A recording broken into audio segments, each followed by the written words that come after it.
ಅಜಿತ್ ಪವಾರ್ ಸಾವಿಗೆ ಪ್ರಧಾನಮಂತ್ರಿ ನರೇಂದ್ರ ಮೋದಿ ಅವರು ಸಂತಾಪವನ್ನು ಸೂಚಿಸಿದ್ದಾರೆ. ಮಹಾರಾಷ್ಟ್ರ ಸಿಎಂ ಫಡ್ನವೀಸ್ಗೆ ಪ್ರಧಾನಿ ಕರೆಯನ್ನ ಮಾಡಿ ಮಾಹಿತಿಯನ್ನು ಪಡ್ಕೊಂಡಿರುವಂಥದ್ದು. ಏನಾಗಿದ್ದು, ಎಷ್ಟೊತ್ತಿಗಾಯಿತು ಅನ್ನುವಂಥದ್ರ ಬಗ್ಗೆ ಮಾಹಿತಿಯನ್ನು ಪಡ್ಕೊಂಡಿದ್ದಾರೆ. ಎಷ್ಟು ಜನ ಇದ್ದರು ಅನ್ನುವಂಥದ್ದನ್ನೆಲ್ಲ ಪ್ರಧಾನಮಂತ್ರಿಗಳು ನರೇಂದ್ರ ಮೋದಿಯವರು ಕರೆಯನ್ನು ಮಾಡಿ ದೇವೇಂದ್ರ ಫಡ್ನವೀಸ್ ಮಹಾರಾಷ್ಟ್ರದ ಮುಖ್ಯಮಂತ್ರಿಗಳು ಅವರಿಂದ ಮಾಹಿತಿಯನ್ನು ಪಡ್ಕೊಂಡರು.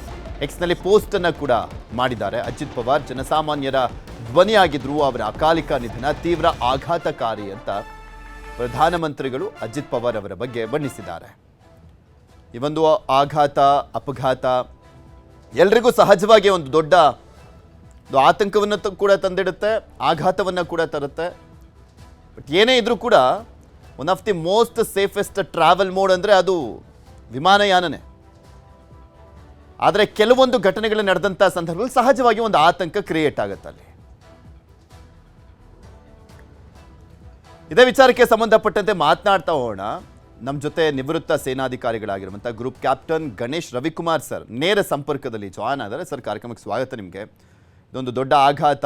ಇತ್ತೀಚೆಗೆ ಕೆಲವೊಂದು ಪ್ರಮುಖ ಘಟನೆಗಳು ಅಂದರೆ ಕೆಲವರು ಪ್ರಮುಖ VVIPಗಳು ಸಾವನ್ನಪ್ಪಿರುವಂಥ ಹಿನ್ನೆಲೆಯಲ್ಲಿ ದೊಡ್ಡ ಮಟ್ಟದಲ್ಲಿ ಚರ್ಚೆ ಆಗೇ ಆಗುತ್ತೆ.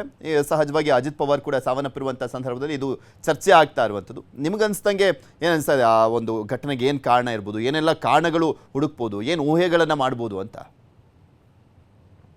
ಎಲ್ರಿಗೂ ನಮಸ್ಕಾರ.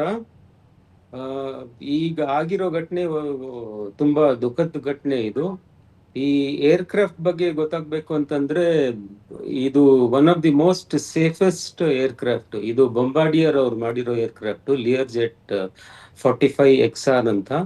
ಇದಕ್ ಕಾಂಪಿಟೇಷನ್ ಇರೋದು ಸೆಸ್ನಾ ಏರ್ಕ್ರಾಫ್ಟ್. ಎರಡು ಅಮೆರಿಕಲ್ಲಿ ಮಾಡ್ತಾರೆ.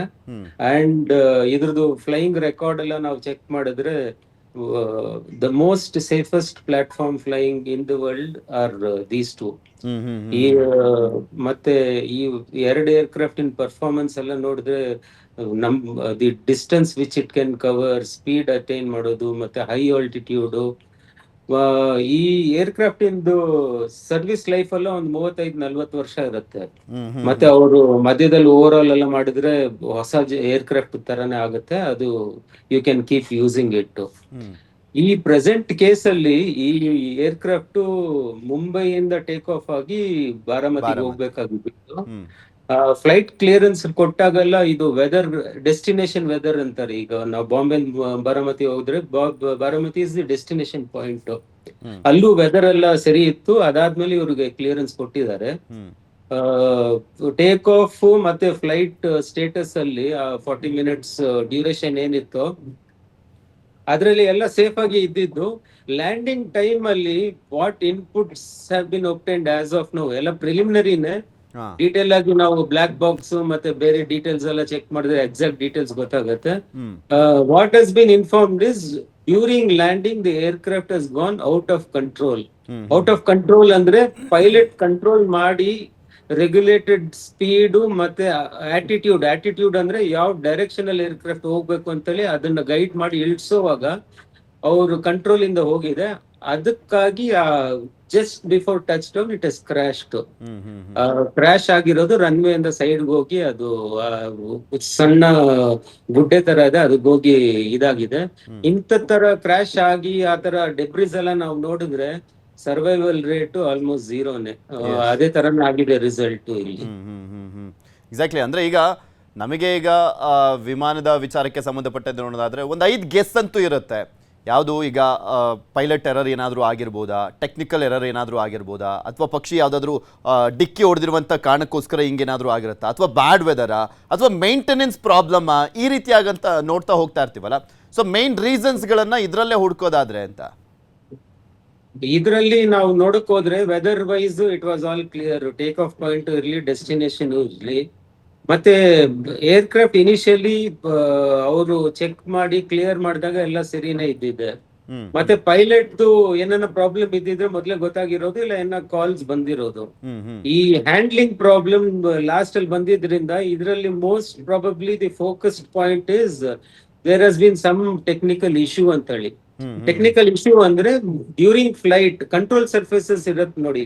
ನೀವು ಏರ್ಕ್ರಾಫ್ಟ್ ಮೇಲ್ಗಡೆಗೆ ಟೇಕ್ ಆಫ್ ಪೊಸಿಷನ್ ತಗೊಂಡೋಗ್ಬೇಕಾ, ಇಲ್ಲ ಟರ್ನ್ ಮಾಡ್ಬೇಕಾ, ಇಲ್ದೋದ್ರೆ ಲ್ಯಾಂಡಿಂಗ್ ಗೆ ಕೆಳಗಡೆಗೆ ಇದ್ ಮಾಡೋದಿಕ್ಕೆ ಕಂಟ್ರೋಲ್ ಸರ್ಫೇಸ್ ಇರುತ್ತೆ, ಎಲಿವೇಟರ್ಸ್ ಎಲಿವಾನ್ಸ್ ಅಂತೇಳಿ. ಸೊ ಅದನ್ನ ಆಪರೇಟ್ ಮಾಡಿದಾಗ ಏನ ಸ್ಟಕ್ ಆಗಿರ್ಬೋದು, ಇಲ್ದೇ ಹೋದ್ರೆ ಆ ರೆಸ್ಪಾನ್ಸ್ ಕಂಪ್ಯೂಟರೈಸ್ಡ್ ರೆಸ್ಪಾನ್ಸ್ ಇರುತ್ತೆ. ಇವನ್ ಪೈಲಟ್ ಇನ್ಪುಟ್ ಕೊಟ್ಟಿರ್ತಾರ, ಅದ್ರದ್ದು ಫೀಡ್ಬ್ಯಾಕ್ ರೆಸ್ಪಾನ್ಸ್ ಇರ್ಲಿಕ್ಕಿಲ್ಲ. ಆ ಸ್ಟೇಜ್ ಗೆ ನಾವು ಹೇಳೋದು aircraft has gone out of control ಅಂತೇಳಿ. ಸೊ ಆ ತರ ಸಿಚುವೇಶನ್ ಆಗಿದೆ. ಅದು ಬ್ಲಾಕ್ ಬಾಕ್ಸ್ ನಾವು ಮಿಲ್ಕ್ ಮಾಡಿ ನೋಡಿದ್ರೆ ಎಲ್ಲ ಡೀಟೇಲ್ಸ್ ನಮ್ಗೆ ಗೊತ್ತಾಗ್ಬಿಡುತ್ತೆ, ಯಾವ ಟೈಮ್ ಆಗಿದೆ, ಆ ಟೈಮ್ ಅಲ್ಲಿ ಇಂಜಿನ್ ಪರ್ಫಾರ್ಮೆನ್ಸ್ ಏನಿತ್ತು, ಏರ್ಕ್ರಾಫ್ಟ್ ಓರಿಯಂಟೇಶನ್ ಏನಿತ್ತು, ಎಲ್ಲಾ ಡೀಟೇಲ್ಸ್ ನಾವು ಮಿಲ್ಕ್ ಮಾಡಿ ತಗೋಬಹುದು. ಅದರಲ್ಲಿ ಕನ್ಕ್ಲೂಸಿವ್ ಆಗಿ ನಾವು ಹೇಳ್ಬೋದು ಇದೆ ಅಂತೇಳಿ ಮೋಸ್ಟ್ ನಾವು ಇತ್ತೀಚೆಗೆ ಈ ಗುಜರಾತಲ್ಲಿ ಆದಂಥ ದುರಂತ ಆಗಿರ್ಬೋದು, ನಮ್ಮ ಸೇನಾಧಿಕಾರಿ ವಿಪಿನ್ ರಾವತ್ ಅವರು ಸಾವನ್ನಪ್ಪದಂಥ ವಿಚಾರಣೆ ಆಗಿರ್ಬೋದು, ಈ ರೀತಿಯಾಗಿ ಕೆಲವೊಂದು ಪ್ರಕರಣಗಳಲ್ಲಿ ಅಪಘಾತ ಆದಂಥ ಟೈಮ್ನಲ್ಲಿ ಬ್ಲಾಕ್ ಬಾಕ್ಸಿಂದ ಎಲ್ಲ ಮಾಹಿತಿ ಗೊತ್ತಾಗುತ್ತೆ, ಏನಾಗಿದೆ ಅನ್ನುವಂಥದ್ರ ಬಗ್ಗೆ ನೋಡ್ಬೋದು, ಅದರಲ್ಲಿ ಕ್ಲಿಯರ್ ಗೆಸ್ ಗೊತ್ತಾಗುತ್ತೆ ಅಂತೆಲ್ಲ ಹೇಳ್ತಾ ಇದ್ವಿ. ಬಟ್ ಆ ಒಂದು ತನಿಖೆ ಆದ ನಂತರ ಬ್ಲಾಕ್ ಬಾಕ್ಸ್ ಸಿಕ್ಕಿದ ಬಳಿಕನೂ ಕೂಡ ಯಾವುದೇ ಒಂದು ಕ್ಲಾರಿಟಿನೇ ಸಿಗೋದಿಲ್ಲ, ಇನ್ವೆಸ್ಟಿಗೇಷನ್ ಹಂಗಂಗೆ ಸೈಲೆಂಟ್ ಆಗಿ ಹೋಗ್ಬಿಡುತ್ತೆ. ಆ ತರ ಹೇಳಿಕ್ ಆಗ್ಲಿಕ್ಕಿಲ್ಲ. ಇದು ನೀವು ಗುಜರಾತ್ ಅಲ್ಲಿ ಆಗಿದೆ, ಅಹಮದಾಬಾದ್ ಬೋಯಿಂಗ್ 780 ಅದು ಆಕ್ಚುಲಿ ಆ ಬ್ಲಾಕ್ ಬಾಕ್ಸ್ ಮಿಲ್ಕ್ ಮಾಡ್ಬೇಕು ಅಂದ್ರೆ ನಮ್ಮ ಹತ್ರನು ಫೆಸಿಲಿಟೀಸ್ ಇರಬೇಕು. ಎಲ್ಲಾ ಕಡೆನೂ ಅದ್ ಮಾಡಕ್ ಆಗಲ್ಲ. ನಮ್ಮ ಹತ್ರ ಇರೋದು ಪ್ರಿಲಿಮಿನರಿ ಸ್ಟೇಜ್. ಅದಕ್ಕಿಂತ ಇನ್ನು ಡೀಟೇಲ್ಡ್ ಆಗಿ ಸ್ವಲ್ಪ ಡೀಟೇಲ್ಸ್ ಎಲ್ಲ ಮಿಲ್ಕ್ ಔಟ್ ಮಾಡ್ಬೇಕು ಅಂದ್ರೆ it has to go to the OEM. ಇದರಲ್ಲಿ OEM ಬೋಯಿಂಗ್ ಅವರು ಏನೋ ಸ್ವಲ್ಪ ಕವರ್ ಅಪ್ ಮಾಡೋದಿಕ್ಕೆಲ್ಲ ಫುಲ್ ಡೀಟೇಲ್ಸ್ ಕೊಟ್ಟಿಲ್ಲ. ಮತ್ತೆ ಅವರು ಕಾಂಟ್ರಡಿಕ್ಟ್ ಮಾಡ್ತಾ ಇದ್ರು, ಪೈಲಟ್ ಎರರ್ ಅದು ಅಂತೇಳಿ. ಯು ಹ್ಯಾವ್ ಟು ಕನ್ಕ್ಲೂಸಿವ್ಲಿ ಟೆಲ್ ಅಲ್ವಾ, ಅದಕ್ಕೆ ಅದು ಡಿಲೇ ಆಗ್ತಾ ಇರೋದು. ವೇರಸ್ ನೀವ್ ಇದನ್ನ ಹೇಳಿದ್ದು Mi-17V5 ಸೂಲೂರಿಂದ ಊಟಿಗೆ ಹೋಗುವಾಗ ಜನರಲ್ ಬಿಪಿನ್ ರಾವತ್ ಅದು it was clear cut weather related phenomena. ಅವ್ರು ಲ್ಯಾಂಡ್ ಮಾಡಕ್ ಹೋದಾಗ ಅಲ್ಲಿ ಡೆಸ್ಟಿನೇಷನ್ ಪಾಯಿಂಟ್ ಅಲ್ಲಿ the visibility was very less.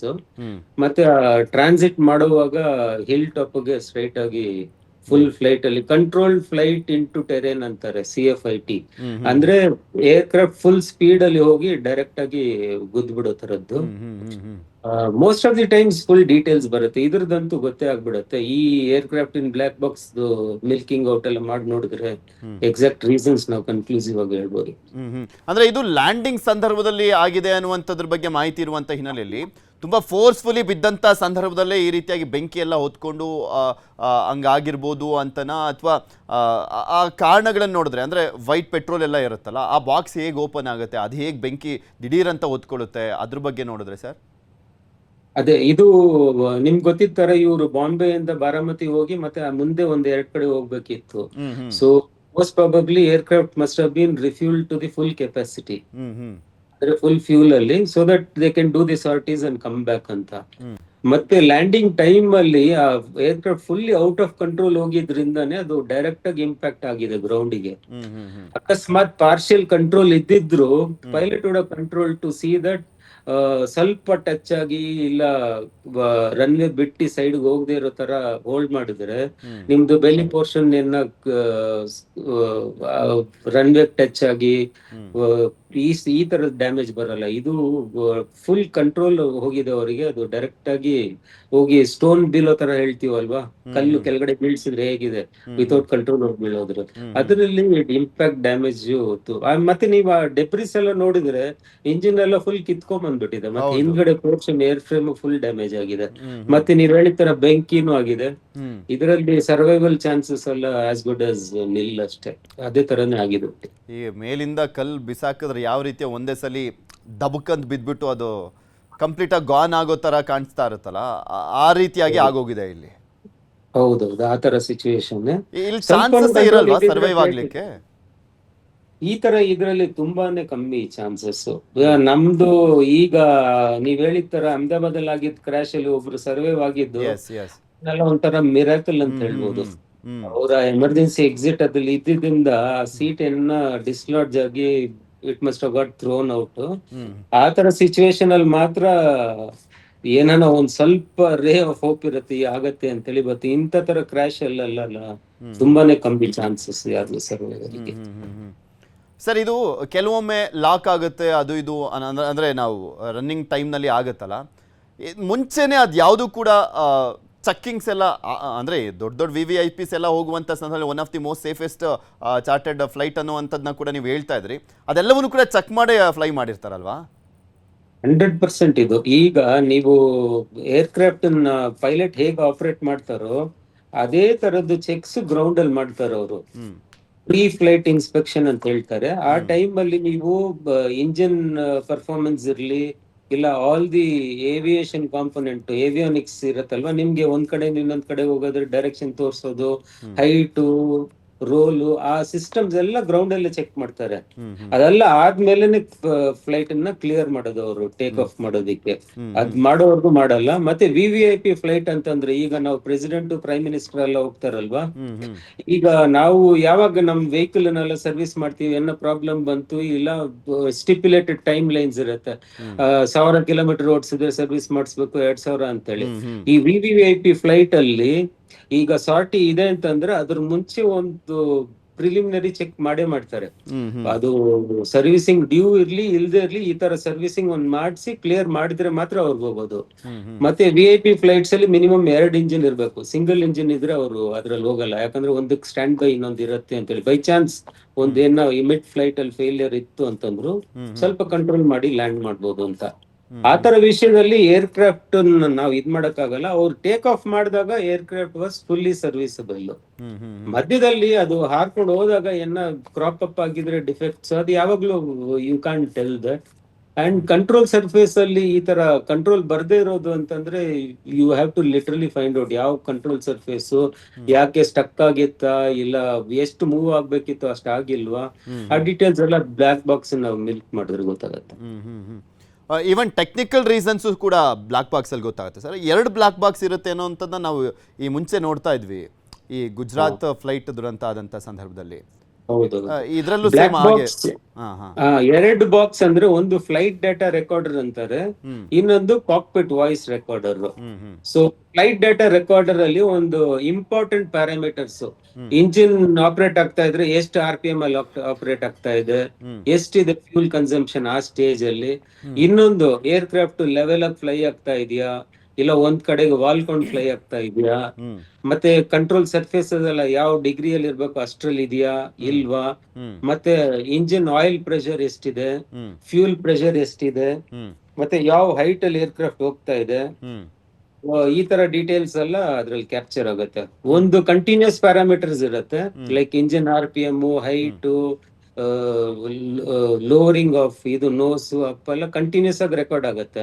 ಒಂದಷ್ಟು ಒನ್ ಟೈಮ್ ಪ್ಯಾರಾಮೀಟರ್ಸ್ ಇರುತ್ತೆ. ಒನ್ ಟೈಮ್ ಪ್ಯಾರಾಮೀಟರ್ಸ್ ಅಂದ್ರೆ ಒಂದು 10 ನಿಮಿಷಕ್ಕೆ ಒಂದ್ಸತಿ ಅದನ್ನ ಕ್ಯಾಪ್ಚರ್ ಮಾಡಿ ಅದ್ರಲ್ಲಿ ರೆಕಾರ್ಡ್ ಆಗೋದು. ಅಂದ್ರೆ ಟೆಕ್ನಿಕಲ್ದು ಗೊತ್ತಾಗುತ್ತೆ, ಪೈಲಟ್ ಏನಾದ್ರು ಎರರ್ ಇದ್ರೆ ಅವ್ರು ಏನಾದ್ರು ಮಾತನಾಡಿದಂತ ಸಂದರ್ಭದಲ್ಲಿ ಆ ರೆಕಾರ್ಡ್ಸ್ ಕೂಡ ಗೊತ್ತಾಗುತ್ತೆ, ಎರಡು ಗೊತ್ತಾಗುತ್ತೆ ಇಲ್ಲಿ. 100% ನಾವು ನಮ್ಗೆ ಬಾಡಿಗೆ ಮಾಡ್ತೀವಲ್ವಾ ECG ಅಂತೇಳಿ, ಸಮಥಿಂಗ್ ಲೈಕ್ ದಟ್ ಅದ್ರಲ್ಲಿ ರೆಕಾರ್ಡ್ ಆಗೋದು. So full details of the persons, ಏನ್ ಕಾಲ್ ಕೊಟ್ರು, ಎಷ್ಟೊತ್ತಿಗೆ ಮತ್ತೆ ರೇಡಿಯೋ ಆಪರೇಟ್ ಮಾಡಿದ್ರು, ಮತ್ತೆ ಏರ್ಕ್ರಾಫ್ಟ್ ಸಿಸ್ಟಮ್ ವೈಸ್ ನಾನ್ ನಿಮ್ಗೆ ಹೇಳಿದ ತರ ಕಂಟಿನ್ಯೂಸ್ ಮತ್ತೆ ಒನ್ ಟೈಮ್ ಪ್ಯಾರಾಮೀಟರ್ಸ್ ಎಲ್ಲ ಕಂಟಿನ್ಯೂಸ್ ಆಗಿ ರೆಕಾರ್ಡ್ ಆಗ್ತಾ ಇರುತ್ತೆ. ಆಲ್ಮೋಸ್ಟ್ VVIPs ಪೈಲಟ್ಸ್ ಏನಿರ್ತಾರೆ ಅವ್ರ ಜೊತೆ ಹೋಗುವಂಥವ್ರು ಇಬ್ಬರು ಪೈಲಟ್ಸ್ ಇದ್ರು ಅನ್ನುವಂಥದ್ರ ಬಗ್ಗೆ ಮಾಹಿತಿ ಇದೆ. ತುಂಬ ಎಕ್ಸ್ಪೀರಿಯನ್ಸ್ ಇರೋರೇ ಇರ್ತಾರೆ. ಈ ಪೈಲಟ್ಸ್ ಮಿಸ್ಟೇಕ್ಸು ಅಂತ ಬರುವಂಥ ಸಂದರ್ಭದಲ್ಲಿ ಕೆಲವೊಮ್ಮೆ ಪೈಲಟ್ಸ್ಗಳ ಮೇಲೆ ಹಾಕಿರುವಂಥದ್ದನ್ನೆಲ್ಲ ನೋಡಿದ್ದೀವಿ, ಜಾಸ್ತಿ ಅವ್ರ ಮೇಲೆ ಎತ್ತಾಕುವಂಥ ಕೆಲಸಗಳು ಕೂಡ ಆಗಿರ್ತವೆ.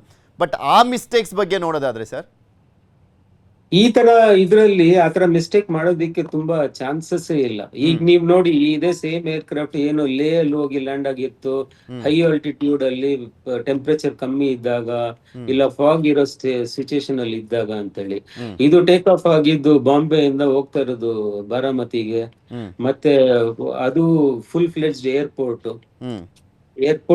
ಹೋಗ್ತಾ ಇದೀವಿ. ನೀವು ಇನ್ಯಾವ್ದು ಈಗ ಹೆಲಿಕಾಪ್ಟರ್ಸ್ ಎಲ್ಲ ತಗೊಂಡು ಎಲೆಕ್ಷನ್ ಟೈಮ್ ಅಲ್ಲಿ ಹಳ್ಳಿಗಳಿಗೆ ಮತ್ತೆ ಸಣ್ಣ ಜಾಗಕ್ಕೆಲ್ಲ ಹೋಗ್ತಾ ಇರ್ತಾರಲ್ವಾ ಲ್ಯಾಂಡಿಂಗಿಗೆ, ಅಂತ ಟೈಮ್ ಅಲ್ಲಿ ಮಧ್ಯದಲ್ಲಿ ಏನೋ ದೊಡ್ಡ ಮರ ಇತ್ತು ಇನ್ನೊಂದಿತ್ತು ಅಂತೇಳಿ ಏನೋ ಚಾನ್ಸಸ್ ಇರುತ್ತೆ ಅವ್ರಿಗೆ ಸ್ವಲ್ಪ ಕನ್ಫ್ಯೂಸ್ ಆಗಿ ಇದು ಎರರ್ ಕ್ರಿಯೇಟ್ ಆಗೋದಿಕ್ಕೆ.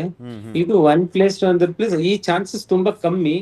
ಮತ್ತೆ ಅದು ಕಂಟ್ರೋಲ್ ಇಲ್ಲ ಅಂತ ಹೇಳಿ ಹೇಳಿದ್ರಿಂದ ಇನ್ನೂ ಒಂದ್ ಸ್ವಲ್ಪ ಕಾನ್ಫಿಡೆನ್ಸ್, ಅದು ಏರ್ಕ್ರಾಫ್ಟ್ ಅಲ್ಲಿ ಏನೋ ಸ್ವಲ್ಪ ಟೆಕ್ನಿಕಲ್ ಇಶ್ಯೂ ಆಗಿದೆ ಅಂತ.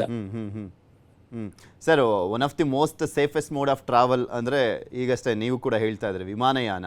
ಆದರೆ ಇಂಥ ದೊಡ್ಡ ದೊಡ್ಡ ವ್ಯಕ್ತಿಗಳು ಸಾವನ್ನಪ್ಪಂಥ ಸಂದರ್ಭದಲ್ಲಿ ಅದು ದೊಡ್ಡ ಮಟ್ಟದಲ್ಲಿ ಚರ್ಚೆ ಆಗುತ್ತೆ, ಅದನ್ನು ಹೈಲೈಟ್ ಮಾಡ್ತೀವಿ ಮೀಡಿಯಾದಲ್ಲಿ, ನೋ ಡೌಟ್. ಸಹಜವಾಗಿ ಆತಂಕ ಇರುತ್ತೆ, ಅದ್ರ ಬಗ್ಗೆ ಏನು ಹೇಳ್ತೀರಿ ಸರ್ ನೀವು? ಅದಂತೂ ಹೆದರ್ತಾರ ಜನ, ಅದಂತೂ ಹೌದು. ಯಾಕಂತಂದ್ರೆ ಇಟ್ ಈಸ್ ಬಿಯಾಂಡ್ ನಮ್ ಇಮ್ಯಾಜಿನೇಷನ್ ಅಲ್ವಾ. ನಾವು ಏರ್ಕ್ರಾಫ್ಟ್ ಅಲ್ಲಿ ಹೋಗೋದು ಅಂತಂದ್ರೆ ಅದ್ ಹೆಂಗ್ ಮೇಲ್ ಹೋಗುತ್ತೆ, ಹೆಂಗ್ ಹಾರಾಡಾಗತ್ತೆ, ಮತ್ತೆ ಹೆಂಗೆ ಬಂದ್ ಲ್ಯಾಂಡ್ ಆಗತ್ತೆ ಅಂತಂದ್ರೆ ಜನಕ್ಕೆ ಸ್ವಲ್ಪ ಸರ್ಪ್ರೈಸಿಂಗ್ ಆಗಿರುತ್ತೆ. ಬಟ್ ಈ ಸೇಫ್ಟಿ ಆಸ್ಪೆಕ್ಟ್ ಎಲ್ಲ ಹೆಂಗ್ ನಾವು ಕ್ಯಾಲ್ಕುಲೇಟ್ ಮಾಡ್ತೀವಿ ಅಂದ್ರೆ, ನಾವು ಇಷ್ಟು ಟೈಮು, ಇಷ್ಟು ಡ್ಯೂರೇಷನ್, ಇಷ್ಟು ಡಿಸ್ಟೆನ್ಸ್, ಇಷ್ಟೊಂದು ಫ್ಲೈಟ್ಸ್ ಟೇಕ್ ಆಫ್ ಆಗಿದೆ, ಲ್ಯಾಂಡ್ ಆಗಿದೆ ಸೇಫ್ ಆಗಿ, ಸೊ ಎಷ್ಟು ಪರ್ಸೆಂಟೇಜ್ ಅಲ್ಲಿ ನಮ್ಗೆ ಆಕ್ಸಿಡೆಂಟ್ ಅಂತೇಳಿ ನಾವು ಕ್ಯಾಲ್ಕುಲೇಟ್ ಮಾಡಿದ್ರೆ, ನೀವ್ ಹೇಳಿದ ತರ air mode of transport is one of the safest. ಇನ್ನು ಜಾಸ್ತಿ ನಿಮ್ಗೆ ಡೇಂಜರ್ ಅಂತಂದ್ರೆ ನಾವು ಬೈ ರೋಡ್ ಹೋಗೋದ್ರಲ್ಲೇ ತುಂಬಾ okay, thank you so much sir. ಇಷ್ಟು ತನಕ ಜಾಯ್ನ್ ಆಗಿ ಏನೇನು ಕಾರಣಗಳಿರ್ಬೋದು ಅನ್ನುವಂಥದ್ರ ಬಗ್ಗೆ ನಮ್ಮ ವೀಕ್ಷಕರಿಗೆ ತಿಳಿಸ್ಕೊಟ್ಟಿದ್ದಕ್ಕೆ ಗಣೇಶ್ ಸರ್.